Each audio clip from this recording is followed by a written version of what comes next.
Como nós vimos e falamos no início da missa, na antífona de entrada, esse versículo bíblico com o qual a gente abre a celebração, os discípulos perseveravam no cenáculo em oração com Maria, a mãe de Jesus.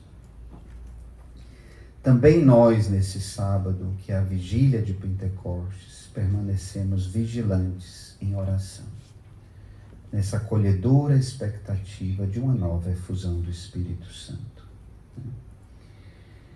É bonito a gente ver que a vida da igreja, a vida dos apóstolos, aquilo que acontecia na palavra de Deus, diz muito da nossa realidade. É como se a nossa realidade tivesse ali expressa na palavra de Deus e como se a palavra de Deus penetrasse na nossa realidade e viesse nos falar a nossa realidade, a nossa vida concreta. E tem algumas coisas assim da experiência de Paulo que falam a nós. Primeiro, Paulo convocou os líderes, né? Então aqui, exatamente, a leitura de hoje diz que os líderes foram convocados.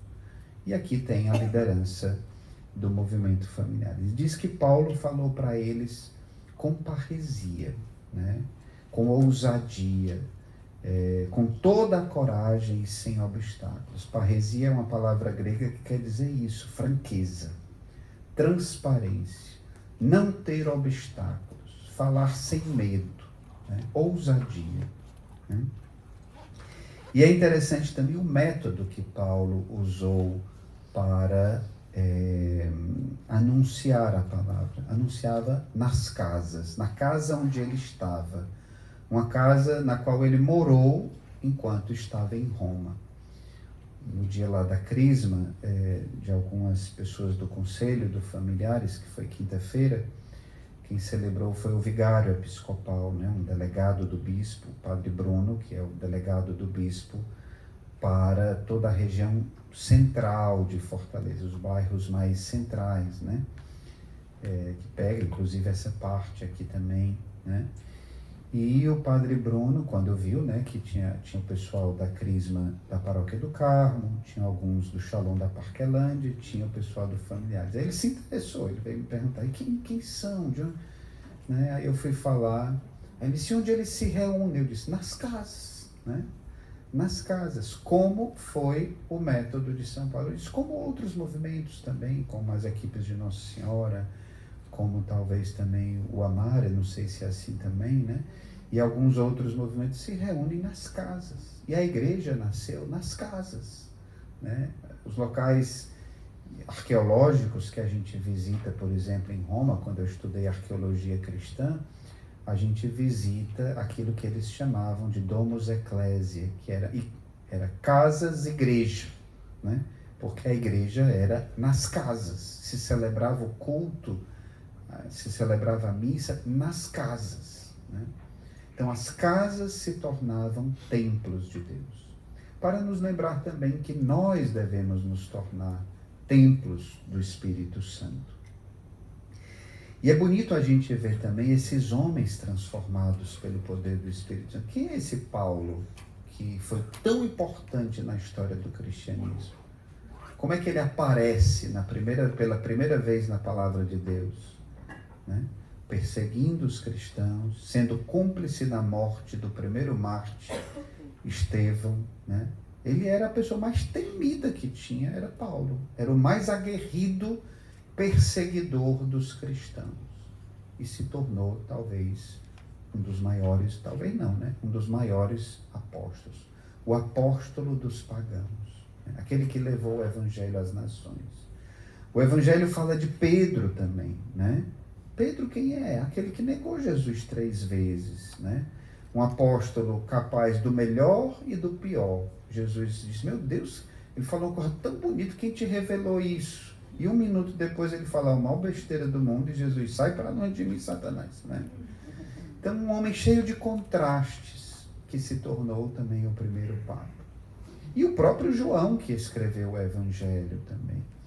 Qual era o apelido dele? O bicho era tão esquentado que tinha um apelido de Filho do Trovão. Pense, eu não sei se alguém aqui tem um apelido semelhante, né? Mas é o Filho do Trovão, de tão esquentado que ele era, né?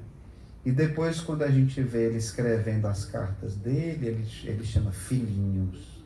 Mas, meu Deus, quem é aquele meio, né, que queria mandar um fogo descer do céu e consumir todos os que estavam atrapalhando a obra de evangelização. É a mesma pessoa. O que é que transformou esses homens? O poder do Espírito Santo. O amor de Jesus, o amor do Pai, o poder do Espírito Santo.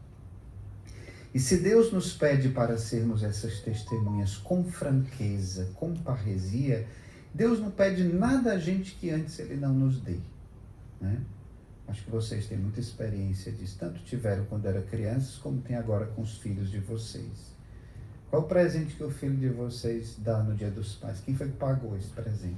Né? Foi vocês. Né? Vocês botam na mão do menino o presente que é para vocês ganharem e ainda se surpreende. Né? Então, Deus é a mesma coisa. Aquilo que a gente dá para Ele é o que Ele nos deu. Né? Então, Ele não nos pede uma coisa sem antes Ele ter nos dado. Deus é o primeiro a se relacionar conosco com essa parresia, com essa franqueza. E o salmista diz que Deus volta os olhos para o mundo e o seu olhar penetra os homens. Pois é, Deus não conhece barreiras. Vocês viram, não no evangelho de hoje, né, mas no evangelho do dia da ressurreição, quando Jesus passa, mesmo estando fechadas as portas, Deus não conhece barreiras. E a sua absoluta abertura e transparência atravessam os muros que nós possamos construir. Remove todas as nossas máscaras. Quanta transparência e franqueza. Também no diálogo de Jesus e Pedro no evangelho de hoje, né? Falavam com muita franqueza. Né? Jesus deixava os seus discípulos completamente à vontade para fazer qualquer tipo de pergunta. A pior coisa que um pai faz com o filho é: cala a boca, só pergunta besteira. Né? Jesus deixava, e às vezes da pergunta mais besta vinha a resposta mais profunda. Né? Jesus deixava completamente à vontade para expressar aquilo que eles sentiam. E ao mesmo tempo lhes falar com sinceridade e liberdade. E o Espírito Santo vem nos dar essa graça da intimidade que nos permite nos relacionar com Deus e uns com os outros sem barreiras, sem máscaras, sem medo, sem subterfúgios, né? Sem ambiguidades. Né? Outro dia eu estava conversando com um jovem, né? E ele dizendo assim: não, padre, porque era um jovem que fazia um caminho de consagração a Deus, né? E aí ele disse: não, porque eu acho que sei quem se apaixonou por mim. Eu disse: então, bem, tu joga o maior charme, todo menino que tu se encontra. Né? Ele disse: é mesmo, padre? Aí eu disse: tu não nota, não? E é uma pessoa que faz um caminho de consagração, né? Está no começo desse caminho. Eu disse: presta atenção, tu não pode se relacionar com as pessoas com ambiguidade. O que é que tu quer transmitir à pessoa? Tu quer transmitir amizade ou tu quer transmitir conquista? Né? Porque se tu está fazendo um caminho de consagração a Deus, tu tem que ir, assim, vai pela amizade, não pela conquista. Né? Se você quer outro caminho, aí você fica livre. Mas mesmo se você for por outro caminho, será que toda jovem que você se encontrar, você vai logo lançando a isca? Será que você não pode primeiro começar com uma amizade, depois vai construindo, e depois, porque senão quantas pessoas vão se ferir no caminho, né? Então o Espírito Santo nos dá essa transparência nas relações, né?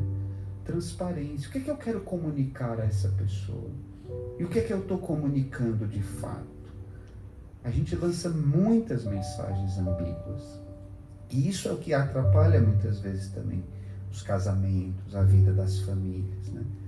O que é que eu quero dizer? O que é que eu estou dizendo? O Espírito Santo transforma Babel, que é a confusão na comunicação, em Pentecostes, onde as pessoas entendem umas às outras na língua materna, ou seja, na língua mais familiar que possa existir. Entre a mãe e o filho não tem ambiguidades. Né? Vocês vão ver, né, que no Pentecostes diz que cada um escutava na sua língua materna a oração em línguas, né? Porque era familiar, não tinha... Quando você está escutando a rádio que fica ruim, né, chiando, não tinha interferências, tudo era comunicação límpida. E o Espírito Santo nos ajuda na comunicação límpida. As maiores confusões que existem na Terra e as grandes guerras são problemas, muitas vezes, de comunicação. E às vezes também nos casamentos. E às vezes também nas famílias. E nas relações. E se tem uma coisa, eu não ia falar sobre isso não, mas eu acho que é porque Deus quer falar para vocês sobre isso. Se tem uma coisa que o Espírito Santo nos ajuda, é a pureza na comunicação. Então, peçamos a Deus essa graça no dia de hoje. A parresia, franqueza, não ter barreiras, não ter máscaras, não ter subterfúgios. Comunicação límpida e transparente. Amém? Amém. Louvado seja nosso Senhor Jesus Cristo. Para sempre seja louvado.